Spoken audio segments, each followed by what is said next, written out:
Greetings, Church of STFU and other people who will watch this. I figured I would do a response to your My Left Libertarianism video and discuss my left libertarianism. A few of the things I want to tackle, and these are all just outlined. I haven't gone into any depth and written about them in any depth on this notepad document that I have right here in front of me on the computer screen. But I do have the left and left libertarianism, the libertarian and left libertarianism, individual rights versus collective rights, which is something you talked about, thoughts on the current system, and my preferred system. So those are all 5 things I want to talk about in this video. First things first, I do want to make clear there are different types of left libertarianism. There's a sort of left libertarianism that tries to basically, it's basically sort of a libertarianism that relies on the self-ownership principle, but sees the welfare state as somehow like you can reconcile them somehow, and this comes from different people. I'm not sure about their names. I'm not too well read on their stuff. I did read an essay about their left libertarianism. I was not impressed. I was actually shocked and horrified. And there's another sort of left libertarianism that's more Chomskyite, more having to do with, Noam Chomsky, and also having to do with libertarian socialists in general. So yeah, from the Wikipedia, which is what I'm looking at right now.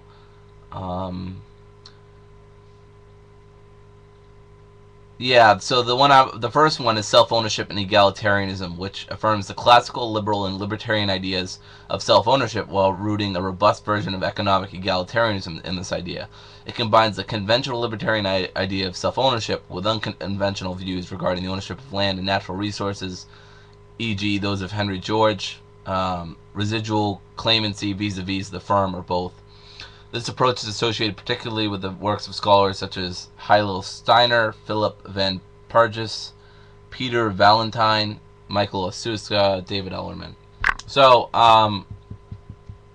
yeah, those are some of the other ones. And then the left libertarianism, the other one for Chomsky, is libertarian socialism, the anti-state tradition of socialism. They call it left libertarianism in a broad sense. People who may share with traditional socialism is a distrust of market, of private investment, and other achievement ethic, and the commitment to expansion of the welfare state might sometimes be called as left libertarianism. But more narrowly, some social anarchists and libertarian socialists, including Murray Bookchin, are sometimes characterized as left libertarian. And Noam Chomsky also identifies himself as one. Most left libertarians in this sense are anarchists and frequently claim to reject self-ownership, at least when it is understood to underwrite capitalism, along with property rights, in favor of alternative rights of possession and stewardship, which are understood as protecting personal autonomy, or rejecting putative rights, which they see as permitting the economic elite to control the lives of others. This is basically Church of STFU, and I'm not saying that as a slight against you. I'm just saying that sounds to me where you're coming from. They support rights to individual possessions and the right of occupancy over one's dwelling, but reject commercial propertarianism and do not consider the reappropriation of such wealth to be an act of theft, but rather of liberation. See individual reclamation. Many reject arrangements that allow for hierarchy or begrudgingly consensual subordination. I am kind of ambiguously against that.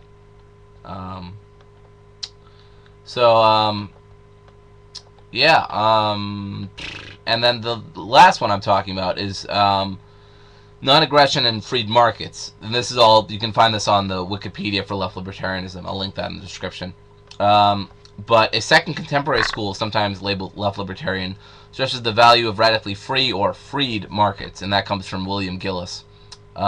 Proponents of this approach strongly affirm the classical liberal and libertarian ideas of non-aggression and free markets, while maintaining that, taken to the logical conclusion, these ideas strongly support strongly anti-corporatist, anti-hierarchical, pro-labor positions in economics, anti-imperialism in foreign policy, and thoroughly liberal or radical views regarding such cultural issues as gender, sexuality, and race.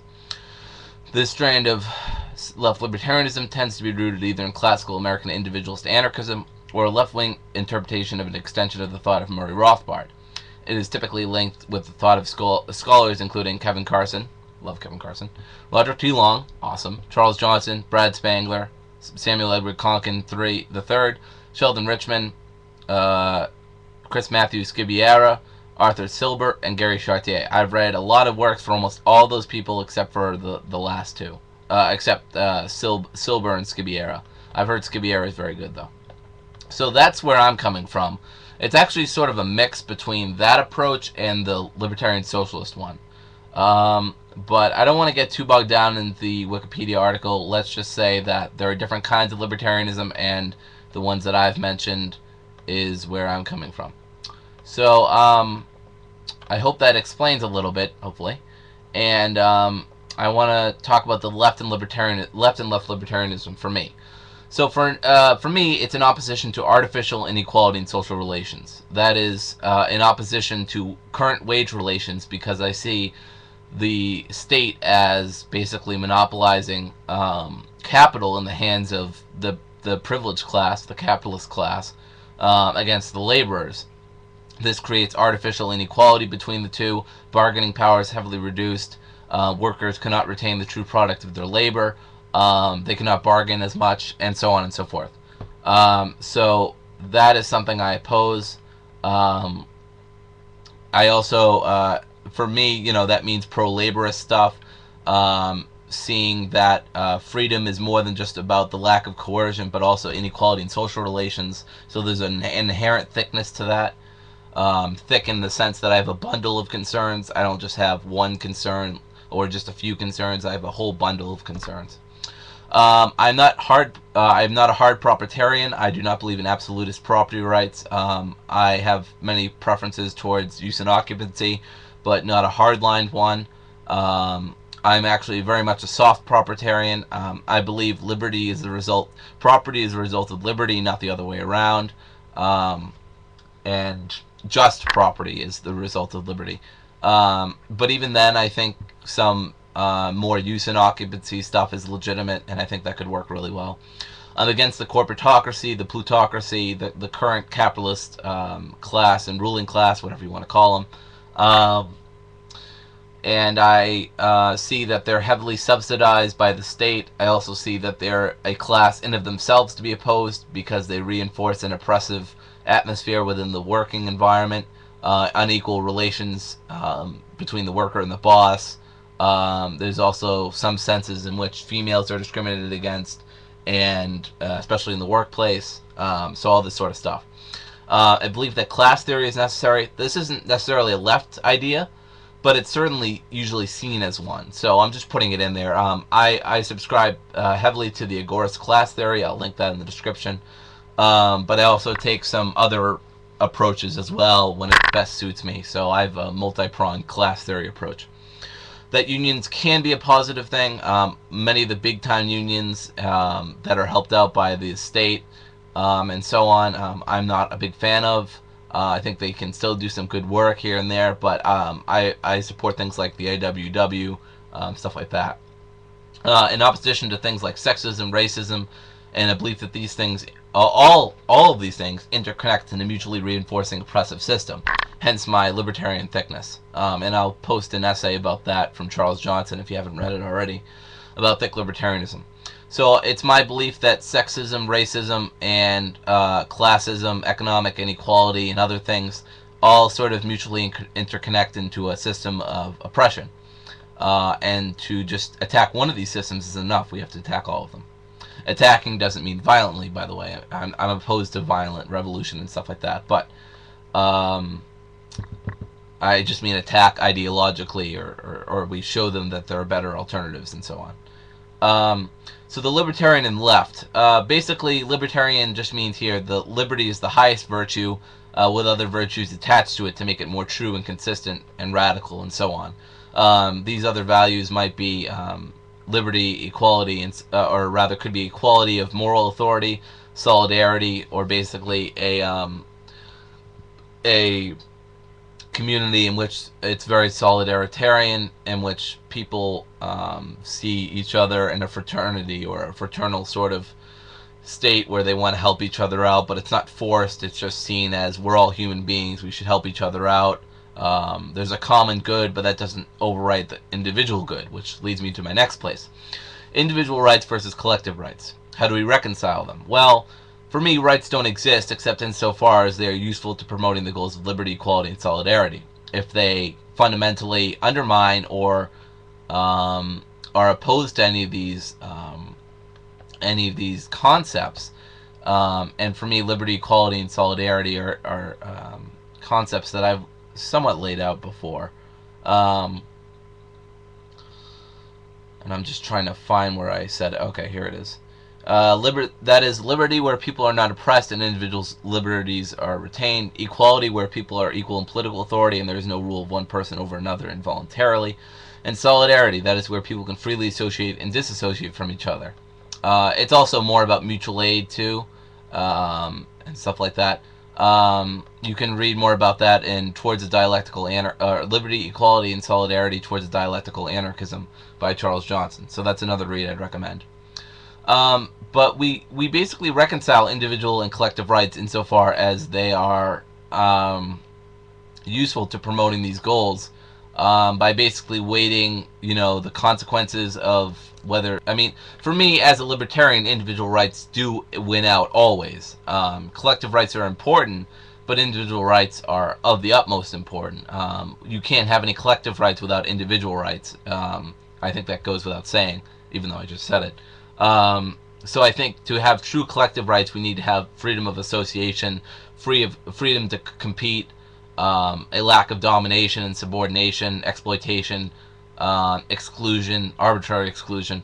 And for more on that, I'll link the Left and Left Libertarianism by Gary Chartier, a good blog that he wrote. So just some brief thoughts on the current system. I'm completely opposed to the state on any level. I think some states are better than others, but I think overall the state is a vile band of thugs who basically have some sort of veil of authority that I do not recognize. The markets, I think the current markets are captured or heavily regulated in favor of big corporations, large hierarchies, and I'll cite something by Kevin Carson, where he talks about how hierarchy is currently inflated. General social relations, I think the relations between races and genders are still pretty bad. Women, I think, are still discriminated against, and race is still a big problem, I think. And I think a lot of libertarians don't recognize that, unfortunately. So I'm kind of pressed for time, so I'm just kind of going through them really quick now. Preferred system, I didn't think the beginning would take me so long, but I really wanted to make clear where I was coming from and where I think STFU is Church of STFU is coming from. By the way, I am going to be tagging other people so they can do these videos as well, because I want to see a bunch of my left libertarianism or my right libertarianism. I don't think many right libertarians would do this. I discussed this with Church of STFU. I don't think they would do that, but whatever. And my preferred system is, obviously, I think it's a better world. I think the business models are more cooperative, more horizontal, more egalitarian. Capital's definitely more evenly distributed, but not in a coercive way, through voluntary association, mutual aid, charities. Power relations are much more equal. And military is basically reduced to autonomous militias that may federalize if there's a big enough threat. So that is a really brief look at my left libertarianism. I'm going to be having an article eventually about what specific philosophy I adhere to, which I call thick anarchism without adjectives, which brings in the tradition of Voltaire de Cleyre and Charles Johnson's thick libertarianism, thick through thin essay. So that's it. I hope you enjoy this. If you think I'm wrong in anything, this might not be the video to do that in, because I'm just introducing it. Yeah, but actually, it might be, because, it's good for me to question the base of my beliefs and assumptions and so on. So, if you have a response, if you want to do your own My Left Libertarianism, I encourage you. I'll be sending a message out. I'm going to be tagging a bunch of people, maybe. We'll see what happens. So, thanks for watching.